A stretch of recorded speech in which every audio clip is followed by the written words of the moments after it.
Iman arrive de Bruxelles. Devant elle, la Philharmonie de Paris et un grand défi. Remporter le concours international Eloquentia et le titre de meilleure oratrice francophone. C'est un mélange d'émotions, à la fois beaucoup d'excitation, mais aussi beaucoup de stress, je vous l'avoue.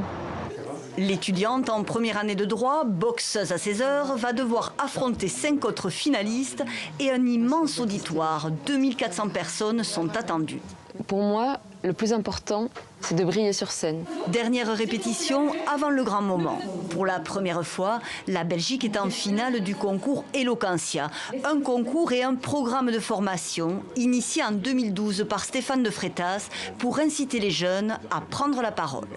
Donc c'est apprendre à développer assez de confiance en soi pour être soi-même et que chaque mot qui sorte de nous reflète vraiment ce qu'on a au fond de notre cœur, parfois de nos tripes.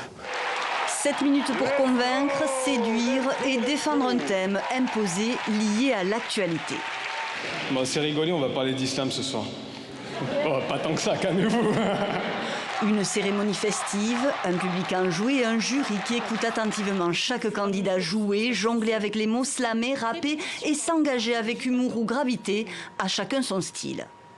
Si tu n'es pas gay et que tu rames, que tu ne sais dans quoi t'embarquer pour assurer l'égalité de tous ces gays-alités par leur peur, je te donne une tâche à accomplir pour sortir de ta torpeur. Le fait d'avoir donné la parole à des jeunes qui ne pensaient pas forcément être capables de l'apprendre et de la maîtriser, ça a libéré une parole qu'on n'entendait pas. On aurait pu dire en somme que l'homme est la voie de l'extinction des autres espèces, tandis que le cougar, le rhinocéros blanc et le tarpan disparaissent, les nuisibles coupables se reproduisent.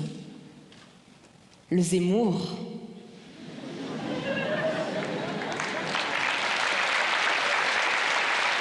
Depuis toute petite, j'étais complexée par ma voix. Désormais, je suis beaucoup moins timide. Les mots d'Iman ont eu un impact, elle se hisse à la 3e place. C'est le lauréat marseillais Adam Kessouri qui gagne. Mais au final, peu importe le résultat, tous partagent la victoire et la fierté d'avoir dépassé leur peur et pu défendre haut et fort leurs idées.